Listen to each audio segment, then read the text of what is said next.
할렐루야. 명절 연휴 잘 보내셨나요? 맛있는 것도 많이 드시고 좀 잘 쉬셨는지. 날이 너무 춥고 또 제가 또 6.25 때 생각이 나서 우리 성도님들 별일 없으신가 이제 걱정이 많이 되는데, 우리 좌우에 계신 분과 한번 인사하겠습니다. 성령의 불을 받으십시오. 성령의 불을 받으시길 바랍니다.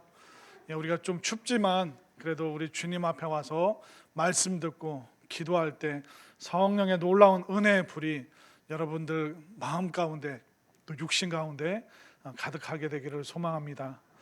자, 오늘 드디어 16장 말씀인데, 그 6장부터 16장까지가 동일한 내용의 그 반복이었습니다.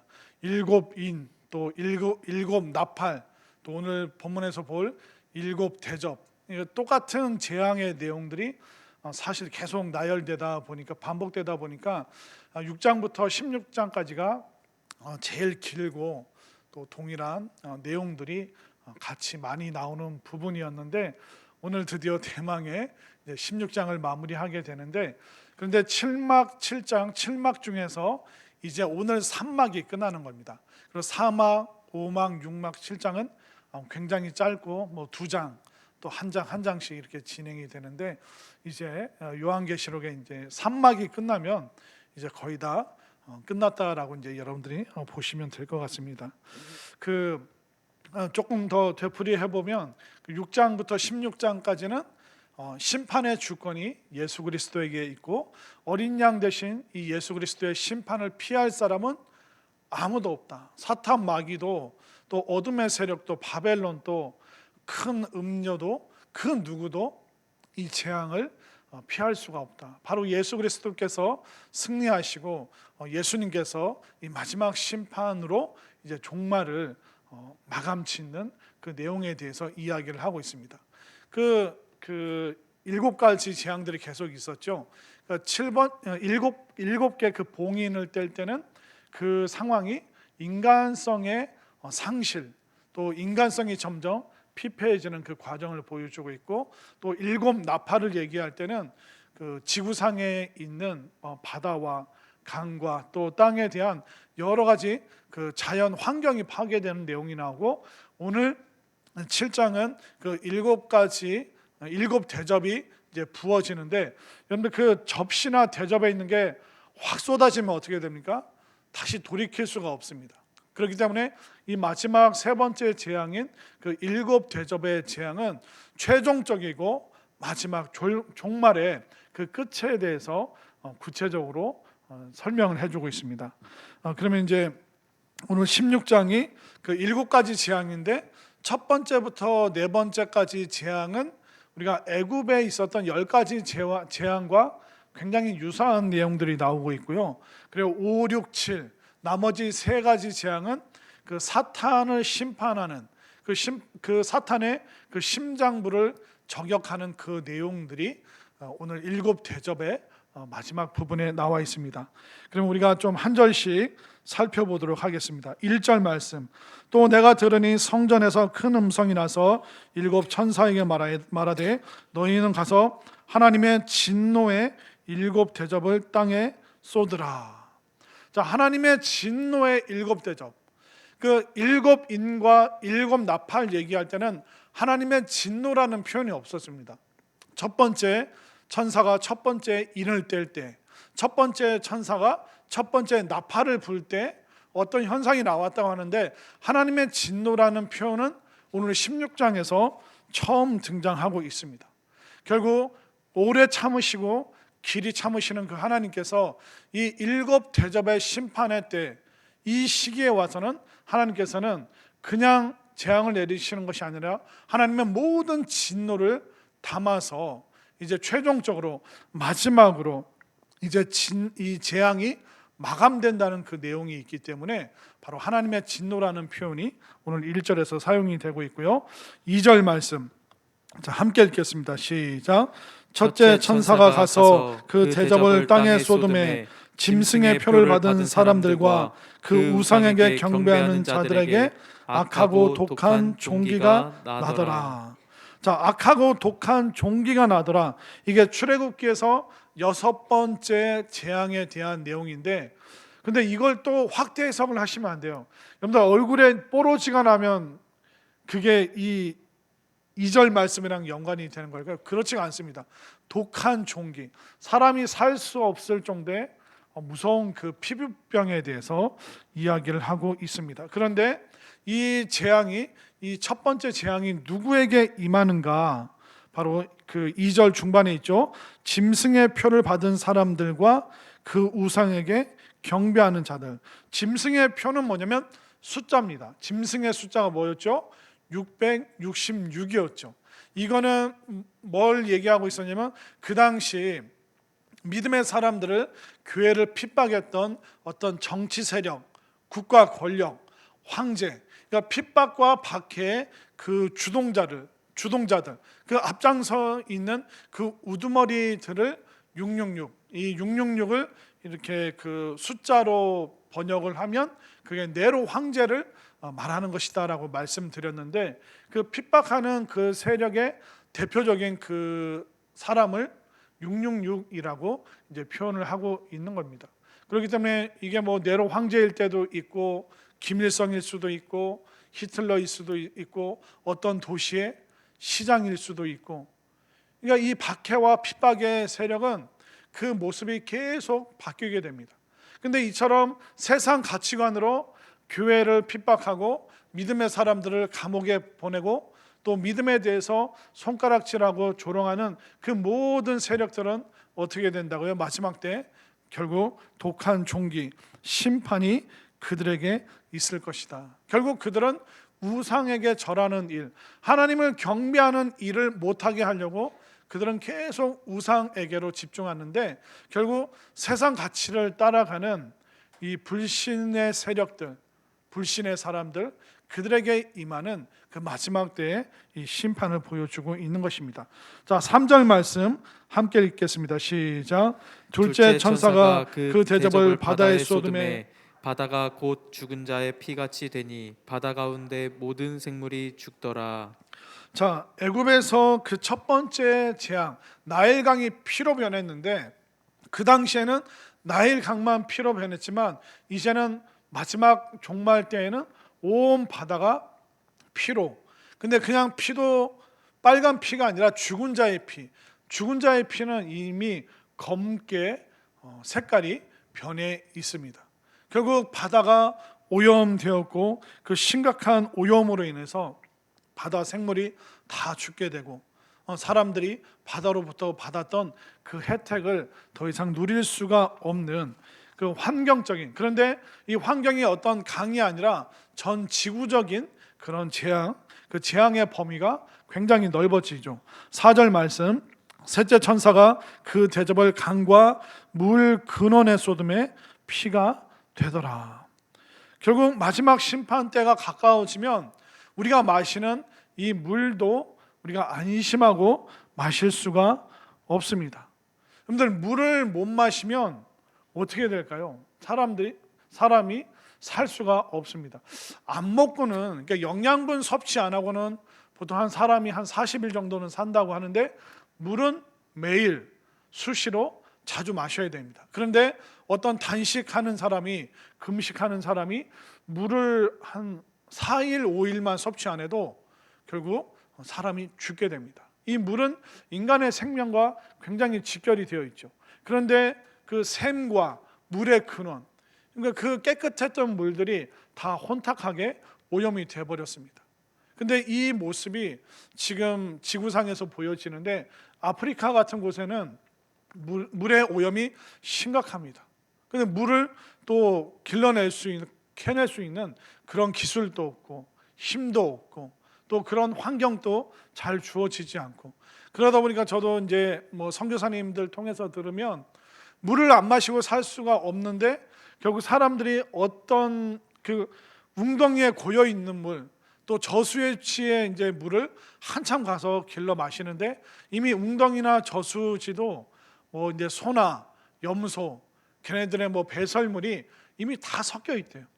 그런데 물을 안 마실 수가 없으니까 오염된 물을 섭취하고, 그 오염된 물을 섭취하면 그 기생충이 몸에 들어가는데 기니아충인가? 제가 선교사님들 들으니까 사람 몸에 들어가서 이게 몸에 알을 까고, 근데 그 시간이 지나면 긴 막 이렇게 회충처럼 긴 게 사람 다리로 내려간다고 하더라고요. 그 물 속에서 들어온 기니아충은. 그래서 이제 살을 파고, 얘네들이 또 다른 걸 물 같은 걸 찾아서 사람의 살을 파고 이렇게 탁. 제가 잘 묘사를, 하나도 발 안 아프세요? 그러니까 뭐 발등 뭐 종아리를 뚫고 이 기니아충이 나오는데, 여러분들 기니아충 쳐서 한번 보십시오. 사람 발에서 이게 쫙 그게 빠져나오는데 너무너무 고통스럽고 아프고 뭐 다리가 퉁퉁 부어 있더라고요. 그러니까 우리가 앞으로 보게 될 그 재앙이 이미 지구 곳곳에서 보여지고 있습니다. 그리고 저 어렸을 때 1980년대 때, 저 어렸을 때는 학교 운동장에서 놀다가 물 마시러 어디로 갈게요? 저랑 비슷한 세대, 그냥 수도가 물 그냥 틀어서 마셨습니다.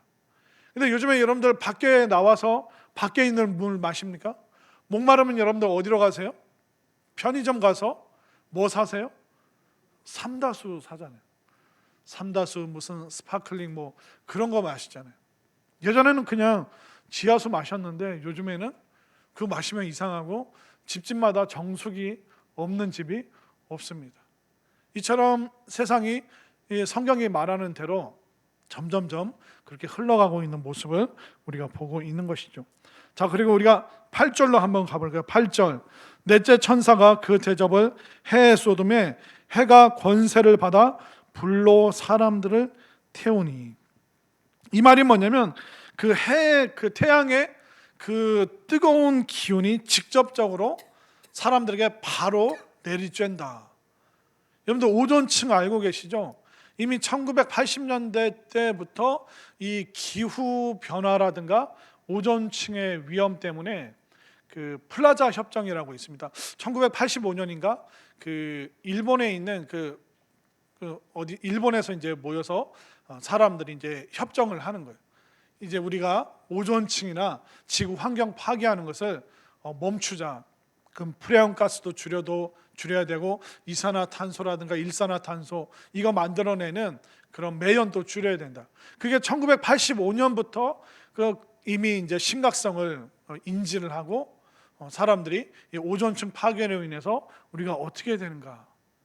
이미 이 환경의 파괴, 전 지구적인 이 위험은 이미 1980년대 때부터 우리가 인지를 하고 있고, 지금 세상이 점점 이 환경이 좋아질까요? 아니면 환경이 파괴되고 있을까요? 점점 파괴되고 있는 걸 우리가 뉴스로만 알잖아요. 북극에, 남극의 빙하가 어떻게 되고 있다. 그런데 멀리 있는 뉴스이기 때문에 우리가 체감이 안 됩니다. 그러나 이 뜨거운 기운이 직접적으로 우리에게 내려쬐고 있는 이 재앙과 이 심판의 과정을 어떻게 보면 또 우리 다음 세대, 그 다음 세대가 아마 직접적으로 더 피부로 겪게 될 것입니다.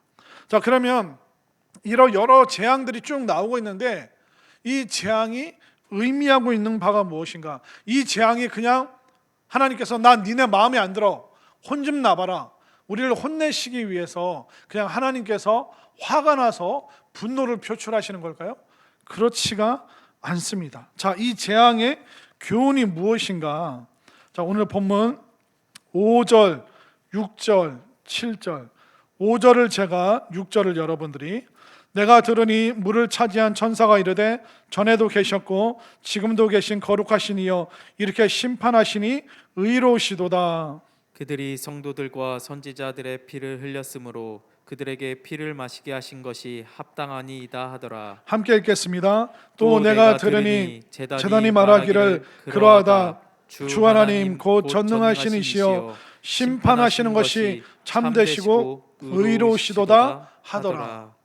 자, 이 천사들이 하는 말이 뭐냐면 하나님 왜 이 땅을 심판하십니까? 하나님 너무하십니다. 하나님 왜 그러십니까? 그 의문을 표하는 것이 아니라 하나님의 심판이 참으로 의로우십니다. 인간의 심판은 불완전합니다. 가끔 여러분들 그 음주운전 사고 뉴스를 보십시오.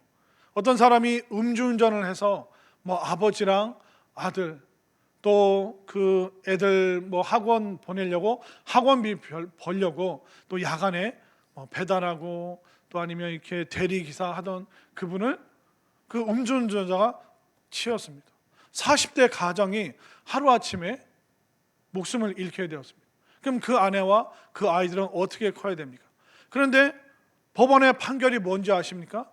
초범이기 때문에 그리고 심신미약 상황이었기 때문에 그냥 뭐죠? 집행유예 3년 동안 또 음주운전으로 걸리면 그때는 혼내겠다. 이번에는 그냥 봐주는 그런 그 밑에 댓글을 보십시오. 어떻게 이럴 수가 있는가? 차라리 이 재판을 그냥 컴퓨터에게 AI에게 맡기자. 못 믿겠다. 그러니까 우리 일반 사람들의 그 법 감정과 전혀 다른 판결을 보면서 얼마나 화가 날 때가 많이 있습니까? 이걸 우리가 직접 겪는다고 생각해 보십시오. 내 일가 친척이 내 가족이 그 일을 당한다고 생각해 보십시오. 그 법의 심판에 의시를 해야 되는데 그 법이 그 가해자를 살인자를 그냥 내버려 둡니다. 그러니까 인간의 심판은 의로울 수가 없습니다. 또 때로는 정치인이나 그 대기업 사람들은 어떻습니까? 뭐 재벌은 그 모든 혜택을 다 누리지 않습니까? 그러니까 없는 사람에게는 가중처벌을 주면서 있는 사람에게는 그냥 무죄 방면. 솔직히 그걸 우리가 얼마나 많이 보고 있습니까? 혹시 여기 판사 안 계시죠? 혹시 저 잡아가시면 안 됩니다. 인간의 심판은 어떻습니까? 의롭지 않은 일들이 우리가 이해되지 않는 일들이 너무 많다는 거예요. 그러나 지금 천사의 고백이 뭡니까? 하나님의 심판은 정당합니다. 하나님의 이 심판은 너무나도 의롭습니다. 수많은 믿음의 사람들이 피를 흘리고 박해를 받고 그들이 하나님을 믿는다는 그 이유로 인하여 그들이 피 흘렸는데 이제 하나님께서 그 피눈물 흘린 믿음의 사람들에 대해서 이제 보응하시고 그 원수를 갚아주시는 이 과정이 너무나도 이것은 정당하고 의로운 일입니다라고 그렇게 고백을 하고 있는 것입니다. 6절을 보세요. 그들이 성도들과 선지자들의 피를 흘렸으므로 그들에게 피를 마시게 하신 것이 합당합니다. 7절 맨 끝에 심판하시는 것이 참되시고 의로우시도다. 하나님이 구원하실 때만 의로우신 것이 아니라 심판을 내리실 때도 하나님은 완벽하십니다. 하나님은 완전하십니다.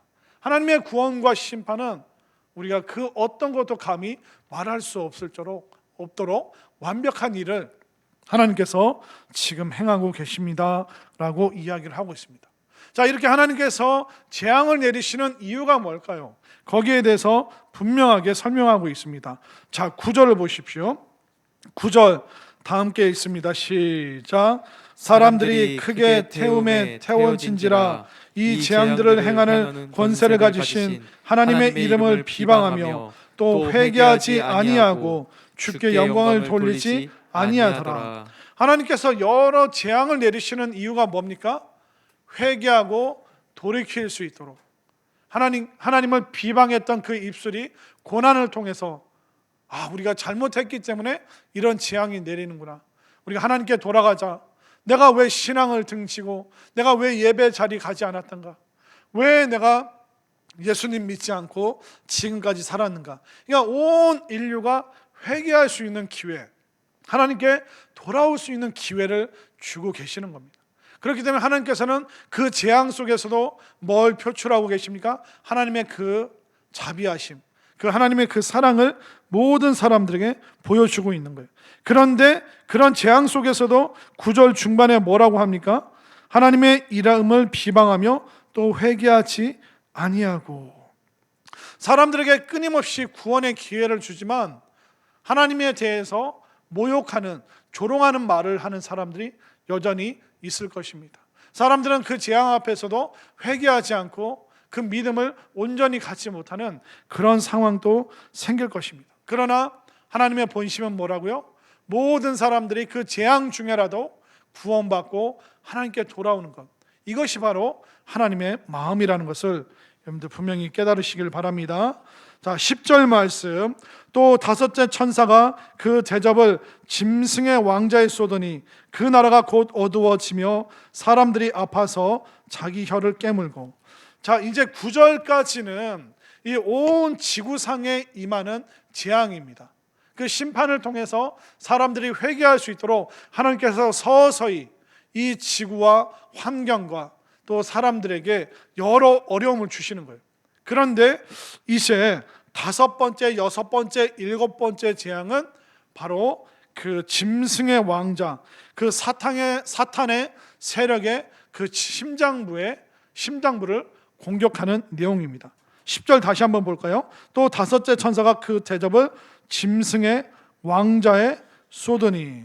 이 짐승의 왕자는 뭐냐면 불신 세력, 세상 문화와 가치관과 세상의 수많은 기득권과 결정권을 가지고 있는 그 악한 세력의 그 모든 모임을 이 사탄의 왕좌라고 이야기를 하는 것입니다. 거기에 하나님께서 천사를 통해서 대접을 확 부어버리시죠. 그 악한 세력을 하나님께서 심판하시는 겁니다. 결국 악의 세력은 잠시 동안 승승장구할지 몰라도 어떻게 됩니까? 그 어린 양의 그 진노를 세상의 어떤 권세도, 어떤 사탄 마귀의 세력도 예수 그리스도의 이 심판을, 이 재앙을 벗어날 수가 없는 거예요.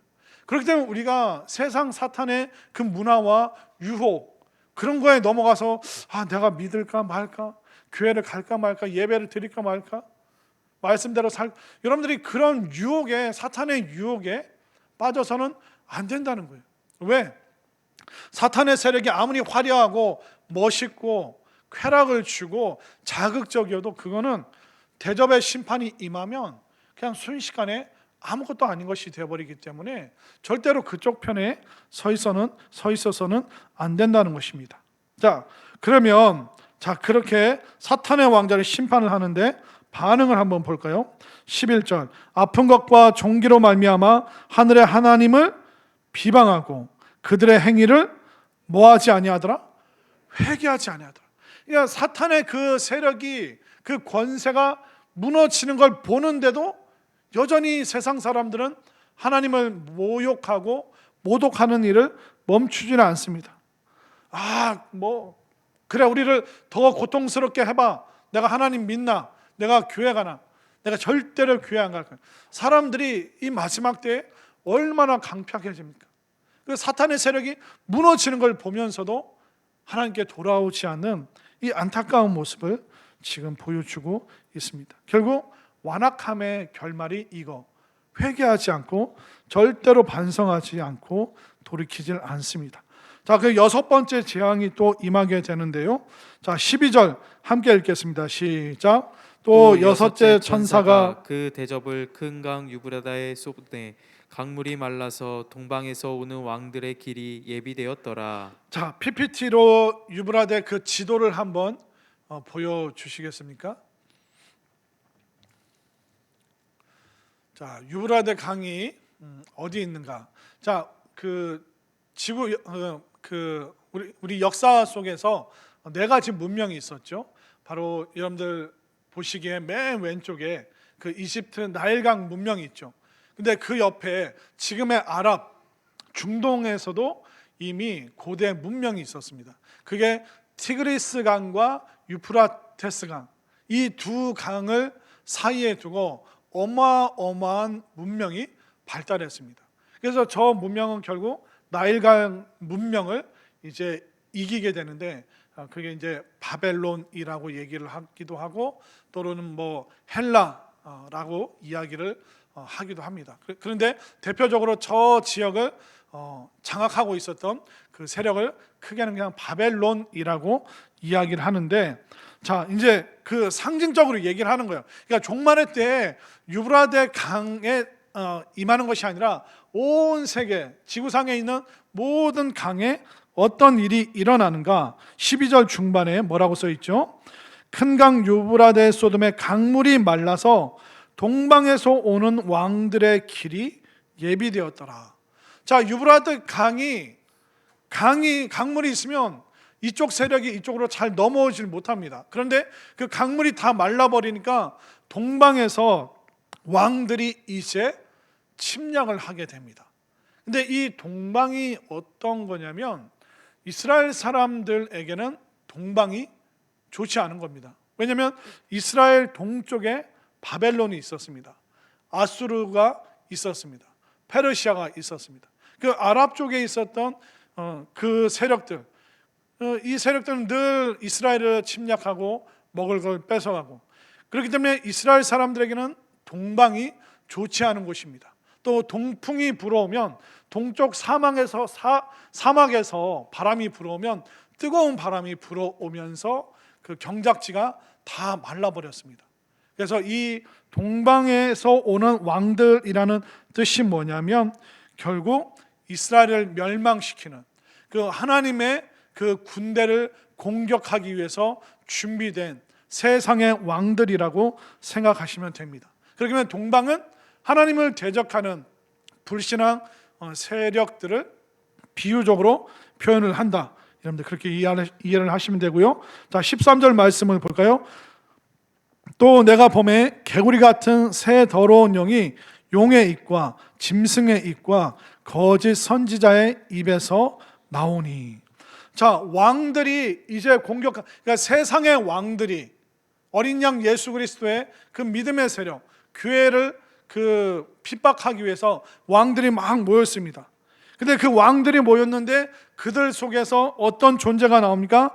용이 나오고 짐승이 나오고 거짓 선지자가 나오죠.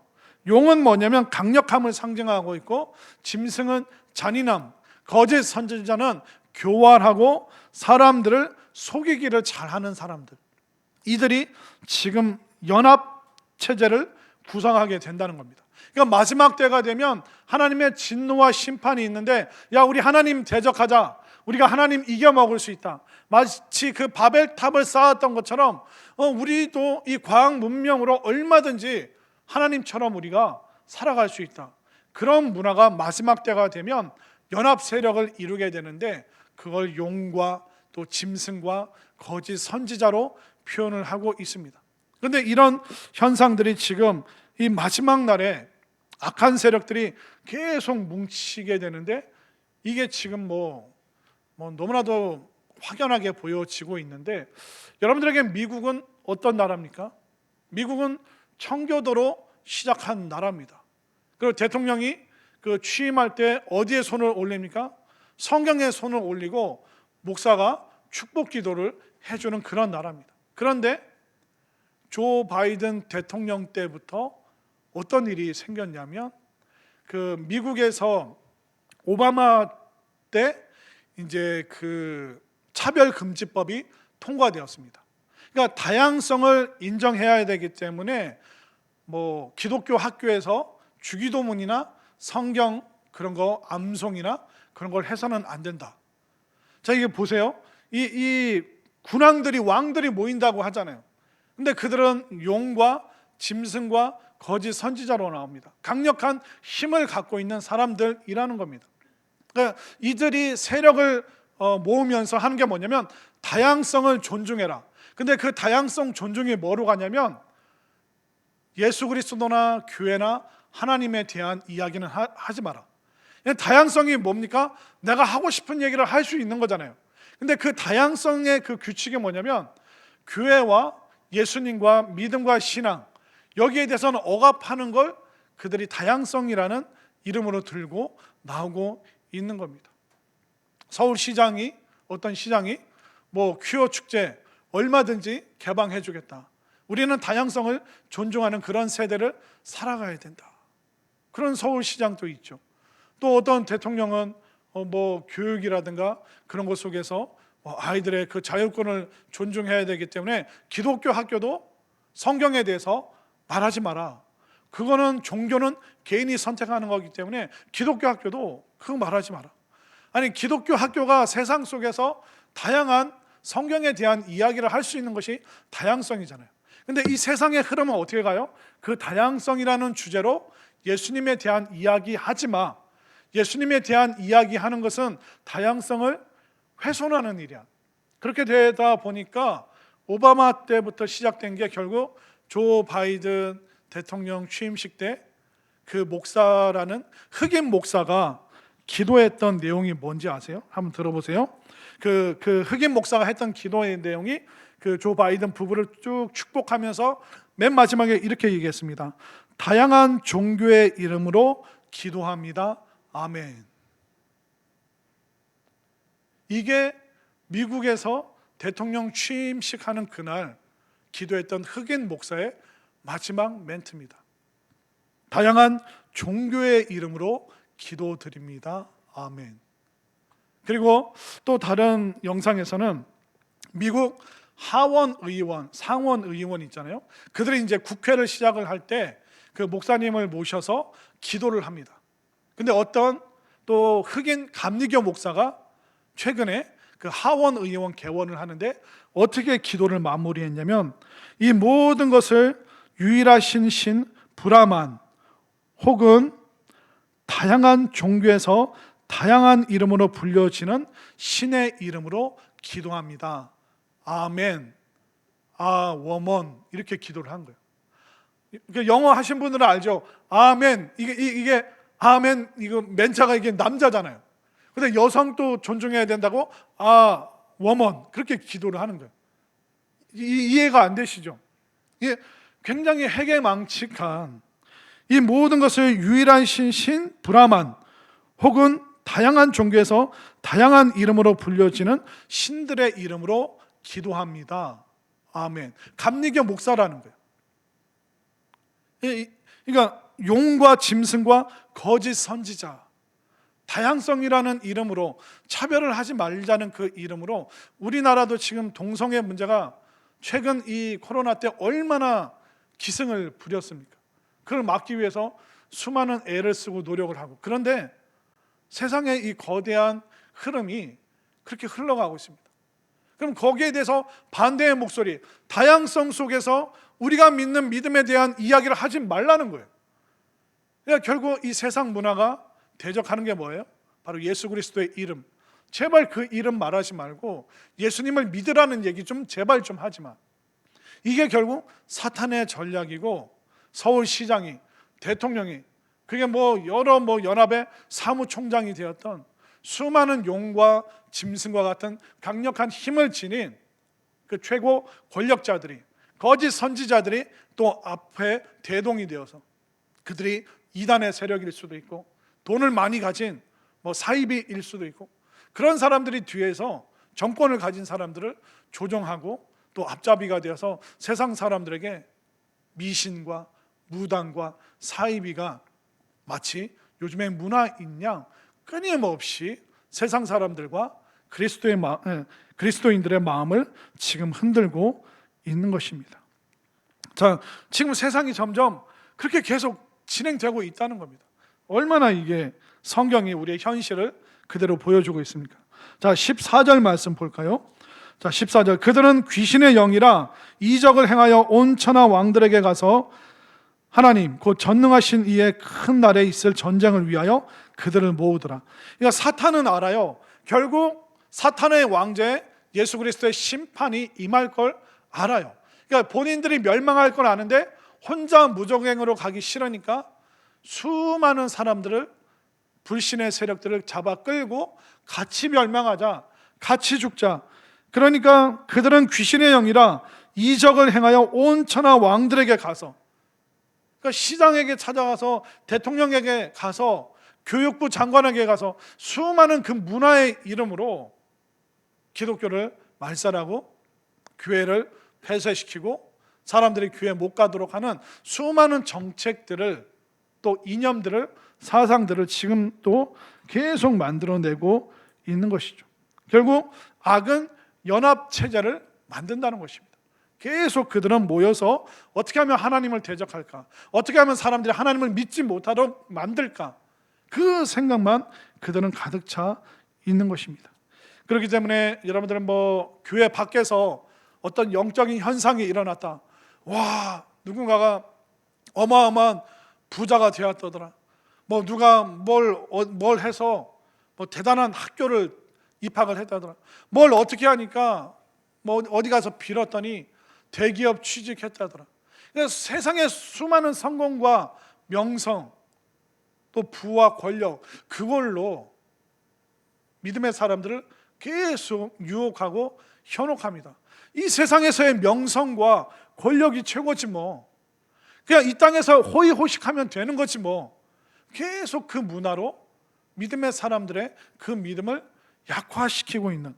그런데 혼자 그 일을 하는 거 아니라 세상의 모든 왕들, 기득권, 세력, 권력, 힘 있는 사람들을 계속 사탄은 모으고 있습니다. 그렇기 때문에 뭐 어디서 무슨 일이 일어났다더라, 어떤 뭐 엄청난 일이 생겼다더라, 그러니까 그런 영적인 현상에 여러분들이 휩쓸리지 않으셨으면 좋겠고, 또 여러분들이 그런 유혹에 넘어가지 않는 분별력. 기독교는 기적이 있지만 기독교는 기적의 종교가 아니라 예수 그리스도를 믿는 믿음의 종교라는 것을 여러분들 꼭 깨달으시길 바랍니다. 하나님은 나와 내 자식들 호의호식 시켜주기 위해서 존재하는 분이야.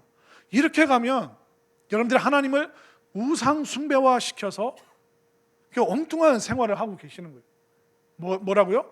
예수 그리스도를 믿음으로 말미암아 내가 회개하는 일. 물론 기도해서 우리가 축복을 받지만 그 속에는 신앙의 그 기본에는 믿음과 회개가 같이 가야 된다는 거예요.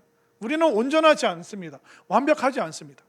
그런데 세상은 우리가 믿고 회개하는 일을 못하도록, 예수 그리스도의 이름을 부르지 못하도록 세상의 수많은 그 문화와 성공과 힘의 그런 문화를 여러분들에게 계속 심어주고 있는 거예요.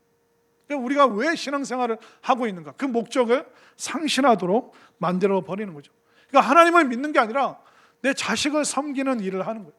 하나님을 믿는 게 아니라 내 배우자, 내 남편, 내 아내, 거기서 쩔쩔매고 있는 거예요. 그리고 노후 준비를 위해서 또 지금 제대로 신앙생활하지 못하고 거기에 또 우리가 쩔쩔매고 있고. 그러니까 여러분들이 어디에 이렇게 휩쓸리고 있는가 잘 살펴보셔야 되는 겁니다. 이 마지막 때 여러분들이 올바른 분별력을 갖게 되기를 바랍니다. 자, 그러면 온 세상의 왕들이 이 악한 세력들을 어디로 모으는가? 16절 함께 읽겠습니다. 16절 시작. 새 영이 히브리어로 아마겟돈이라 하는 곳으로 왕들을 모으더라. 자, 그 용과 짐승과 거짓 선지자들이 야, 우리가 연합하자, 함께 모이자. 거기가 어디냐면 아마겟돈이라는 곳입니다.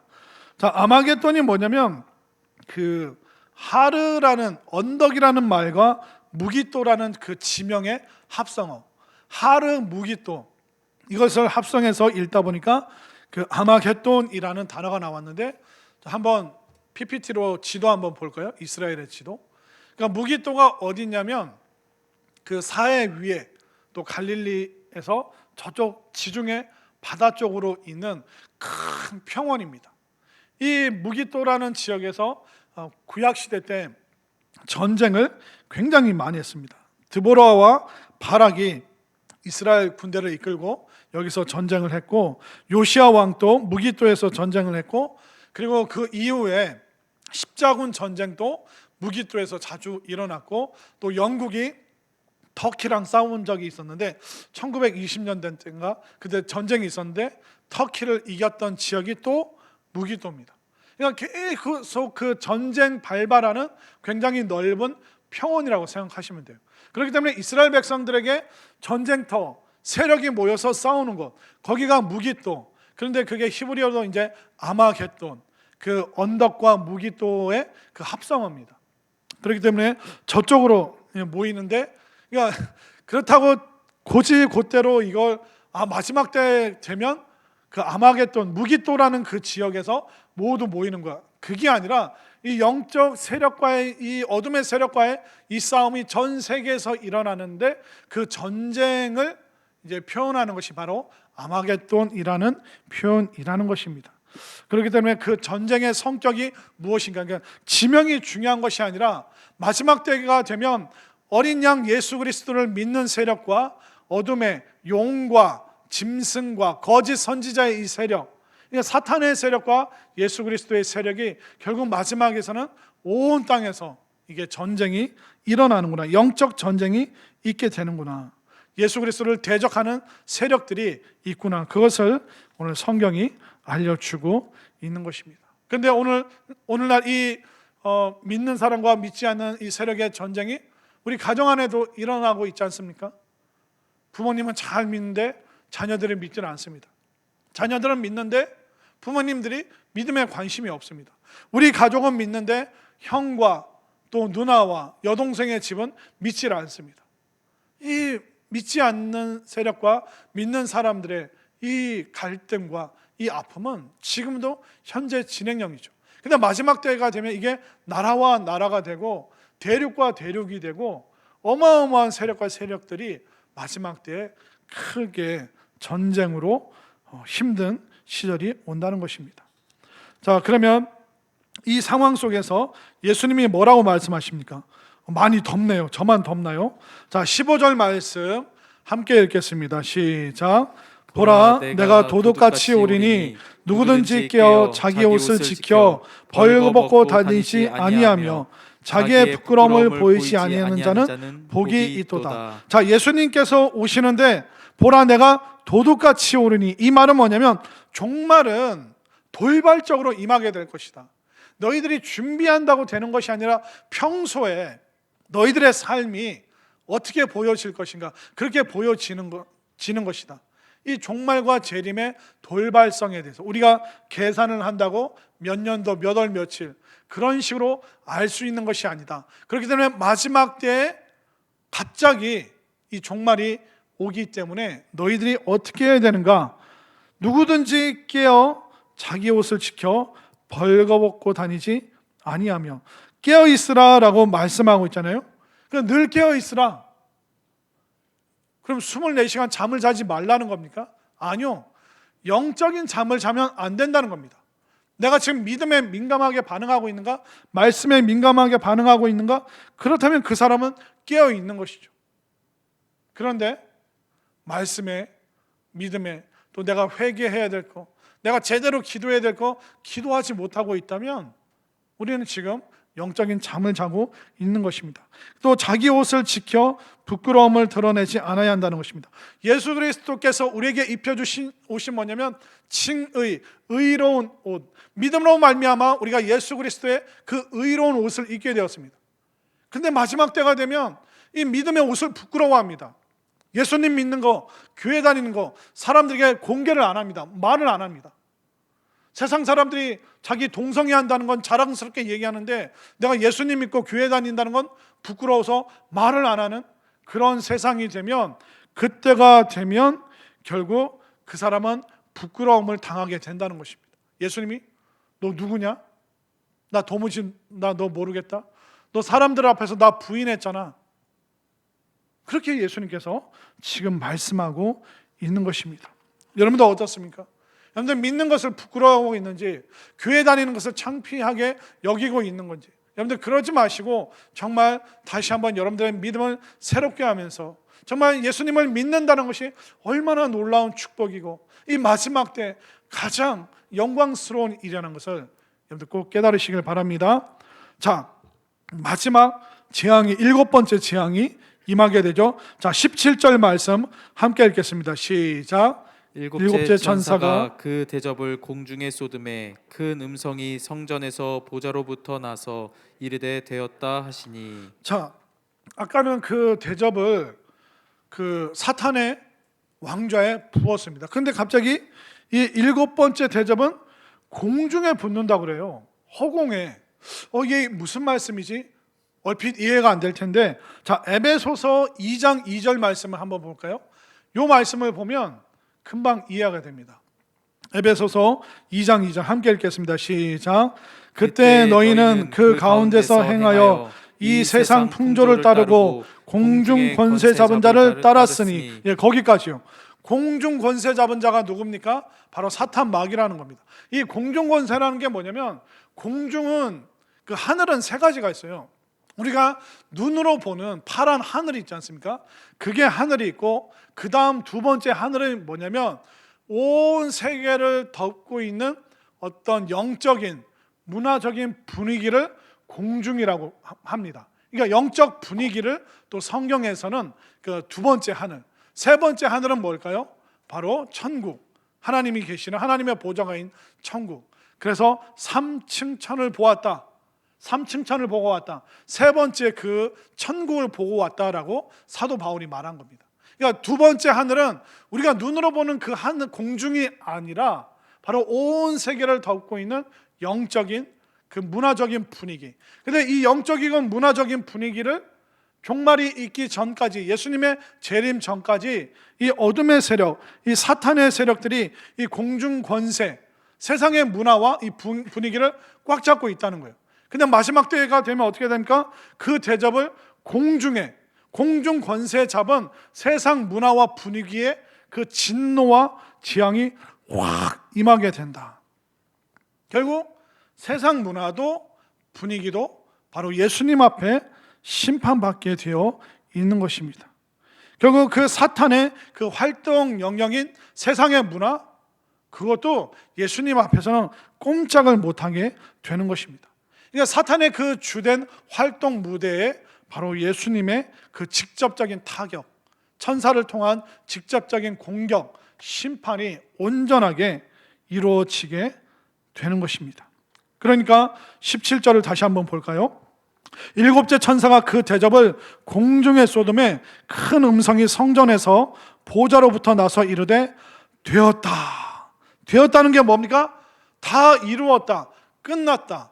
이제 최종적인 심판이, 재앙이 완전히 마무리되었다라고 말하고 있습니다. 자, 이제 심판의 재앙이 다 쏟아졌어요. 그렇게 되니까 어떻게 됩니까? 18절 말씀, 번개와 음성들과 우레소리가 있고 또 큰 지진이 있어 얼마나 큰지 사람이 땅에 있어 온 이래로 이같이 큰 지진이 없었더라. 심판이 지금 최고조로 마지막 일곱 번째 재앙이 임하니까 온 땅이 다 흔들리고 있습니다. 재앙의 강도가 점점점 강해지고 있습니다. 큰 지진으로 안전지대가 없다는 겁니다. 그걸 묘사하고 있고요. 자, 19절 말씀, 큰 성이 세 갈래로 갈라지고 만국의 성들도 무너지니 큰 성 바벨론이 하나님 앞에 기억하신 바 되어 그의 맹렬한 진노의 포도주 잔을 받으매. 그러니까 큰 성 바벨론, 그러니까 세상의 권력과 권세자들, 결국 그들에 대해서 하나님께서 그들이 얼마나 악했는지 기억하시고 심판을, 그 재앙을 그 큰 성에게, 그 권력자들에게 내린다라고 말하고 있습니다. 결국 세상 문명이 산산조각, 세 갈래로 그 악한 문화를 품고 있던 그 성들이, 그 음란한 성이, 악한 성이, 불신의 그 성이 다 지금 무너지고 있습니다. 소돔과 고모라가 불유황 심판을 받은 것처럼 똑같이 세상의 큰 성이 지금 심판을 받게 될 것이다. 왜 성경에서 공중에 그 대접을 부어버릴까요? 이 세상 문명과 문화가 결국 성도들에게 너무나도 악 영향을 미치기 때문에 하나님께서 이 세상 문화, 그것을 지금 심판하고 계시는 것입니다. 이 세상 문화가 어떻습니까? 성도들에게 그 관능적인 유혹, 성적인 유혹, 그 타락에 빠지도록 계속 우리를 잡아 끄는 것이 세상 문화이기 때문에 우리 자녀들이, 우리 젊은 세대들이 뭐 어떻게 살아가고 있습니까? 그들의 삶을 여러분들 한번 잘 따라가 보십시오. 얼마나 거기에 타락한, 정말 입에 담기도 부끄러운 일들이 얼마나 많습니까? 그게 세상 문화라는 거예요. 뭐 사람들이 다 이거 하는데요, 사람들 다 이렇게 사는데요. 저 교회 다녀도 저희들이 세상에 같이 어울려서 화합하면서 타협하면서 살아야 되지 않나요? 우리만 뭐 이렇게 독야청청할 필요가 있나요? 그런 생각들을 가진 젊은이들이 너무나도 많다는 겁니다. 분명한 기준이 없이 살아가기 때문에 세상 문화가 하나님을 믿지 못하도록 막고 있기 때문에 그 세상 문화를 심판하시는 거예요. 그리고 세상 문화는 믿는 사람들에게 굉장히 폭력적입니다. 저도 고등학교 2학년 때 고등부 회장이었는데 여름방학 때 수련회 간다고 그랬다가 선생님한테 그 전문적인 용어로 뒤지게 맞았다고 하죠. 진짜 너 교회 갈래? 아니 너 교회 수련회 갈래? 보충 수업 들을래? 저 수련회 2박 3일 수련회 좀 다녀오겠습니다. 그 선생님 제가 잘 기억하고 있습니다. 와, 제 친구들 앞에서 얼마나 모욕을 당했다고요. 너 혼자 수련회 가면 우리 반 50명 분위기 네가 다 흐트리는 거 몰라? 그래서 결국 야반 도주를 했죠. 갔다 와서 또 맞았어요. 그러니까 그게 그냥 일례지만 가정에서도 그런 일이 있잖아요. 안 믿는 아버지가 술 잔뜩 취해서 니까지 이렇게 교회 간다고? 그래서 폭력을 행사하는 일들이 얼마나 많습니까? 근데 세상 문화가 굉장히 폭력적이라는 거예요. 그러니까 그 몸을 때리는 건 아니지만 그 영혼을 구원받지 못하도록 얼마나 심각한 그 공격들을 많이 하고 있는지 여러분들 아마 잘 알고 계시겠죠. 그리고 이 세상 문화는 현재에 만족하도록 만들어버립니다. 우리 애가 좋은 대학만 가면, 우리 애가 좋은 직장만 들어가면, 내가 이 정도의 월 수입만 있으면, 그러니까 우리의 고향, 우리가 가야 될 곳이, 돌아가야 될 곳이 하나님 나라인데 하나님 나라 우선 생각하지 마. 우선 이 땅의 삶만 생각을 해. 여기에만 집중을 해. 마치 이 땅에서 영원히 살 것처럼 우리는 늙지 않고 나이 들지 않고 죽지 않을 것처럼 세상은 우리를 계속 그렇게 붙잡고 있는 것입니다. 그러니까 세상 문화로 말미암아 하나님과 하나님 나라를 잊어버리게 만드는 것이 이 세상 문화이기 때문에 하나님께 가지 못하도록 하는 장애물이기 때문에 하나님께서 이 공중에 확 세상 문화를 확 심판하시는 그때가 반드시 온다는 것이죠. 자, 그러면 세상이 망할 때 어떤 현상이 일어나죠? 20절, 각 섬도 없어지고 산악도 간데 없더라. 여러분들, 섬도 가라앉고 산맥도 다 부서지게 되어 있습니다. 상상을 해보십시오. 대둔산이 무너지고 대청호 물이 다 말라버리고, 그러니까 인간이 살 수 없는 그 지경이 되어버리게 됩니다. 그뿐만 아닙니다. 21절 함께 읽겠습니다. 시작. 또 무게가 한 달란트나 되는 큰 우박이 하늘로부터 사람들에게 내림에 사람들이 그 우박의 재앙 때문에 하나님을 비방하니 그 재앙이 심히 크미러라. 자, 우박이 내리는데 한 달란트가 무게로 따지면 60kg입니다. 저를 보세요. 제가 몇 킬로 정도 나갈까요? 사실 제가 한 40kg 정도 나갑니다. 한쪽 다리만 40kg 나가더라고요. 여러분들 한 60kg면 뭐 이만한 돌덩이 아닐까요? 여러분들 우박 맞아보신 적 있으세요?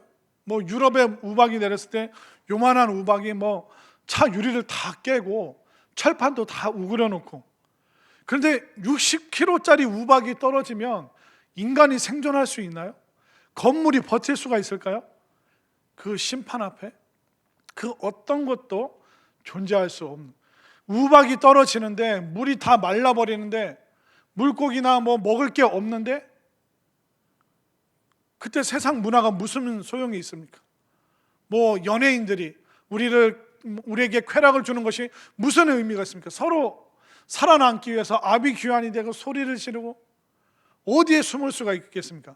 산맥도 지진으로 말미암아 다 무너지고, 그리고 뭐 하늘에서 우박이 떨어지고 숨을 데도 없습니다. 지하 벙커요?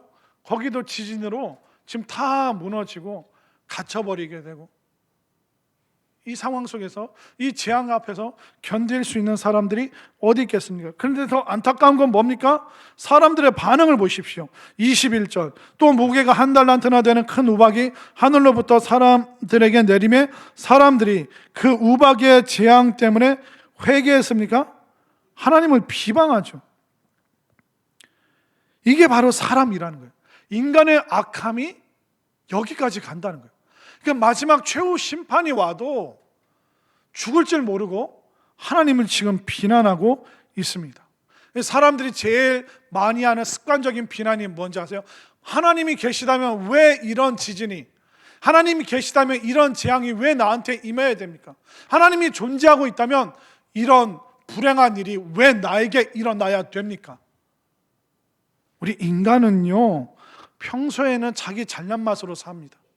다 내가 재주가 있어서, 내가 건강해서, 내가 힘이 있어서, 내가 재능이 있고, 내가 순발력이 있어서 막 그러다가 잠깐 어려움이 있으면 하나님 왜 나한테 이러시냐고, 하나님 왜 나에게 이런 불행을 주시냐. 인간은 회개하지는 않습니다.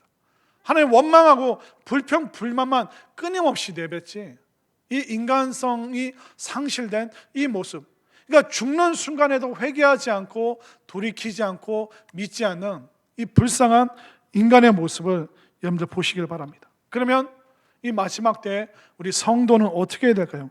자, 15절 말씀을 다시 한번, 15절 말씀, 예수님의 그 말씀이죠. 15절 읽습니다. 시작. 보라, 내가 도둑같이 오리니 누구든지 깨어 자기 옷을 지켜 벌거벗고 다니지 다니지 아니하며 아니하며 자기의 부끄러움을 보이지 아니하는 자는 복이 있도다. 결국 주님의 말씀밖에 없다는 거예요. 이 재앙과 종말과 재림은 돌발적으로 이루어지는구나. 그러면 평소에 영적으로 깨어있고 우리가 거룩한 옷을 벗어버리면 얼마나 부끄러운가. 우리가 거룩으로 살아야 되는구나. 여러분들, 거룩으로 산다는 게 뭘까요? 남이 안 하는 거 안 하는 정도를 거룩이라고 말하는 게 아닙니다. 남들 술, 담배 다 하는데 나 안 하니까 내가 거룩한가? 그게 아니라 성경은 우리가 빛과 소금, 우리가 분명하게 우리의 정체를 밝히면서 우리가 타락한 세상 속에서도 예배하고 말씀을 순종하지 않는 세상 속에서도 말씀을 붙잡고, 그 정도 돼야지 그걸 거룩이라고 하는 거지, 남들 하는 건 나 안 하고 있어, 그 정도는 거룩이라고 말할 수가 없습니다. 또 우리가 자기 자신만을 위해서 사는 거, 그거 굉장히 벌거벗고 다니는 부끄러운 일입니다. 주님께서 누구 위해서 사셨습니까? 죽어가는 영혼들, 믿지 않는 영혼들 위해서 사셨어요. 근데 자기 자신만, 내 자식만, 우리 가족만 그렇게 사는 거 너무 부끄러운 거예요. 여러분들의 기도의 지경이 지금 어떻습니까? 구역 식구들 위해서 기도합니까? 여러분들 옆에 있는 또 다른 구역 식구들의, 또 기관 식구의 자녀들을 위해서, 또 우리 교회 학교를 위해서 기도하고 계십니까? 이 나라와 이 민족을 위해서, 열방을 위해서, 선교지를 위해서 기도하십니까? 여러분들의 기도의 평수가 겨우 그거면 아무리 넓은 데 살아도 그건 너무 부끄러운 거예요. 굉장히 그건 부끄러운 것이다 말씀하고 있습니다. 여러분들 집의 평수가 늘어나는 만큼 여러분들 기도의 평수가, 기도의 깊이가 더 넓어지고 깊어지게 되기를 바랍니다. 이것이 바로 예수님이 말씀하시는 우리가 살아야 되는 그 삶의 모습이라는 겁니다. 결국 다른 거 없습니다. 우리가 말씀 앞에 서면 되는 거예요. 말씀 앞에 나오고 우리가 말씀을 듣기를 즐겨하고, 이것이 바로 우리가 세상을 이길 수 있는 힘이라는 것을 꼭 믿으시길 바랍니다. 자, 마지막 PPT 보고 결론적으로 말씀드리겠습니다. 자, 세상과 말씀의 차이는 뭘까요? 자, 영어로 보면 world 그리고 word라고 말하고 있습니다.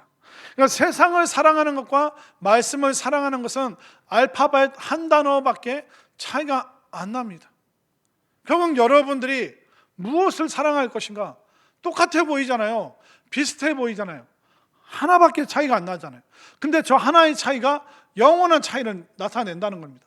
저는 여러분들이 세상 속에서 살지만 세상을 사랑하는 것이 아니라 말씀을 더 사랑하는, 진짜 예수님께서 칭찬하시는 믿음의 사람들이 되어주시기를 바랍니다. 많은 그리스도인들이, 아니 목사님 너무 세상을 모르시는 말씀 같아요. 오늘날은 세상과 화합하고 타협하고 다 어울려서 둥글게 물에 물 탄 듯 술에 술 탄 듯 그렇게 살아야지, 우리만 유독 믿음을 내세우고 우리만 이렇게 독특하게. 목사님, 요즘 세상은 그게 아닙니다. 화합입니다. 타협입니다. 그거 절대로 아닙니다. 여러분들, 우리가 어떻게 세상 살아가야 되는지 아세요? 믿는 사람답게 살아가는 것이 진짜 제대로 사는 것인 걸 믿으시길 바랍니다. 온 세상 사람들이, 동료들이, 친구들이 음란한 길 가도 내가 그 길 가지 않고 그 음란한 길에 있는 친구들을 주님 앞으로 인도하는 그 적극성, 거기서 우리가 타협하면 어떻게 됩니까? 우리가 거기에 몸을 맡기겠죠.